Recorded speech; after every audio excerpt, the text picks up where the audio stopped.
नमस्कार दोस्तों, डियर किसान यूट्यूब चैनल पर आपका एक बार फिर स्वागत है। मैं हूं आपका दोस्त प्रवीण। किसान भाइयों, आज की इस वीडियो में हम ऐसे 5 पॉइंट के बारे में बात करेंगे जिनके बारे में हम अक्सर ध्यान नहीं देते और हमारी सरसों का उत्पादन कम हो जाता है। तो ऐसी वे कौन सी बातें हैं जिनके ऊपर हमें ध्यान देने की आवश्यकता है स्टार्टिंग में ही, ताकि सरसों का उत्पादन ज़्यादा बैठ सके। तो चलिए आज की वीडियो शुरू करते हैं। सबसे पहला जो पॉइंट है पानी के बारे में, कि हमें सिंचाई कब देनी चाहिए सरसों की फसल में। खासकर बात करें पहली सिंचाई की तो पहली सिंचाई जितनी ज़्यादा हो सके उतनी लेट देने की कोशिश करें, ताकि पौधे की जड़ें मजबूत हो सके, पौधे की जड़ें गहराई में जा सकें और पौधे का तना जो है वो मजबूत बन सके।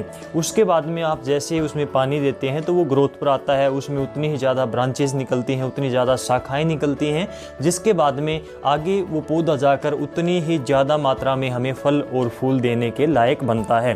तो इन बातों का आपको ध्यान रखना चाहिए और अपनी मिट्टी के हिसाब से, मौसम के हिसाब से इन सभी बातों को ध्यान में रखकर आपको सिंचाई करनी चाहिए। 25 से लेकर 45 दिन के बीच में आप सरसों की फसल में सिंचाई दे सकते हैं, परिस्थितियों को ध्यान में रखते हुए। ये तो बात हुई पानी की। इसके बाद में बात आती है खाद के बारे में। तो दोस्तों, खाद में हम क्या करते हैं, ज़्यादातर यूरिया के ऊपर फोकस रखते हैं, यूरिया डालते हैं।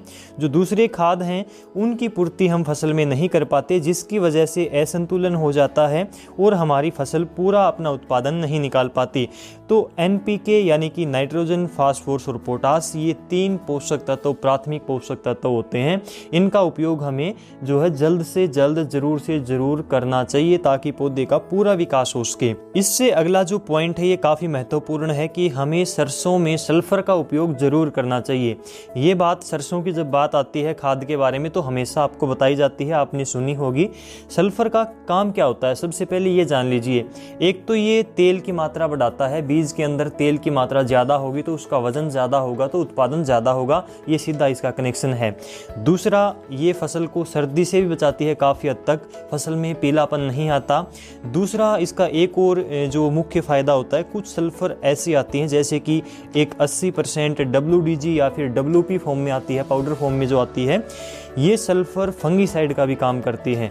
तो जिससे आपकी सरसों में जो तना गलन की समस्या सबसे ज़्यादा आती है सरसों में, और जड़ गलन की समस्या आती है, तो ये सभी प्रॉब्लम्स काफ़ी हद तक इससे जो है सोल्व हो सकती हैं, इससे ठीक हो सकती हैं। तो आपको सल्फर का उपयोग ज़रूर से ज़रूर करना चाहिए। इससे अगला जो पॉइंट है कि हम कई बार खाद का उपयोग गलत तरीके से करते हैं। बहुत से किसान भाई ऐसे हैं, मैंने खुद देखा है, जो गलत तरीके से खाद का उपयोग करते हैं, उनको इतनी जानकारी नहीं रहती। काफ़ी किसान भाई ऐसे भी हैं आप में से जो कि काफ़ी प्रोग्रेसिव फार्मर हैं, काफ़ी एडवांस फार्मर हैं, जो कि काफ़ी कुछ जानते हैं, लेकिन फिर भी किसान बहुत से ऐसे हैं वास्तव में जो कि इन छोटी छोटी बातों के ऊपर ध्यान नहीं देते और उनको वास्तव में जानकारी इन चीज़ों की नहीं होती। तो खाद आप यदि पानी लगाने से पहले डालते हैं तो ऐसे एरिया में डालें जैसे कि आपकी बिरानी एरिया है, जहाँ पर आप ट्यूबवेल से सिंचाई करते हैं, फव्वारे से करते हैं, तो उसमें आप पानी से पहले खाद डालें, उसके बाद में ऊपर से फव्वारा चलाएं।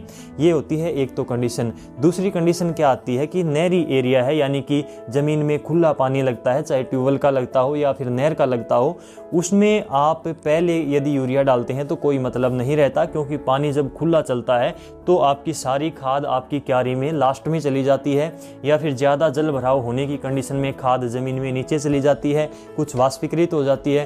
तो ऐसी कंडीशन में हमें ये ध्यान देना चाहिए कि हम किस तरीके से पानी दे रहे हैं, कब पानी दे रहे हैं, कैसी ज़मीन है, क्या कंडीशन है, तो उस हिसाब से आपको अपनी ज़मीन में खाद देनी चाहिए। खासकर बात करें तो यूरिया का छिड़काव आपको करना चाहिए।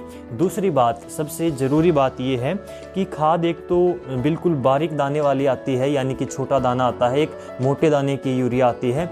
तो यूरिया की बात करें तो जो सरसों की फसल है उसके पत्ते चौड़े होते हैं, तो आप मोटे दाने वाली यूरिया का उपयोग करें यदि फव्वारे से सिंचाई करते हैं, और यदि आप खुला पानी देते हैं बाद में ऊपर से यूरिया का छिड़काव करते हैं तो छोटे दाने वाली यूरिया का उपयोग कर सकते हैं। और इसके अलावा यदि बात करें खाद के बारे में, तो खाद आपको शाम के समय पर डालनी चाहिए, आपकी फसल के ऊपर ओस नहीं होनी चाहिए। तो ये छोटी छोटी कुछ बातें हैं।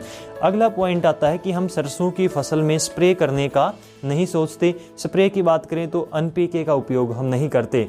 हाँ, मैं स्टार्टिंग में जैसे कि अब की बार डीएपी की खासी कमी थी, तो बहुत से किसान भाई डीएपी एसएसपी ये नहीं डाल पाए, यानी कि फास्फोरस उसमें नहीं दे पाए और ऐसे ही बिजाई कर दी। और यदि आप ऊपर से उसमें कोई नाइट्रोजन, फास्फोरस, पोटास ये कोई भी आप खाद देना चाहते हैं, कमी है, तो एनपीके का छिड़काव ज़रूर करें। ये बेहद कारगर चीज़ है, इसका रिजल्ट भी जल्दी मिलता है, काफ़ी अच्छा रिजल्ट देता है, कम खर्च में आसानी से खाद की पूर्ति आप इससे कर सकते हैं। किसान भाइयों, आज की ये वीडियो आपको कैसी लगी कमेंट में ज़रूर बताएं। यदि जानकारी अच्छी लगी हो तो दूसरे किसानों के साथ में ज़्यादा से ज़्यादा इसको शेयर करें ताकि उन्हें भी इन्फॉर्मेशन मिल सके। और यदि आप चैनल पर नए हैं तो डियर किसान यूट्यूब चैनल को सब्सक्राइब करें ताकि इसी प्रकार की खेती बाड़ी की नई नई जानकारी आपको समय समय पर मिलती रहे। इस वीडियो में बस इतना ही। नमस्कार, जय हिंद।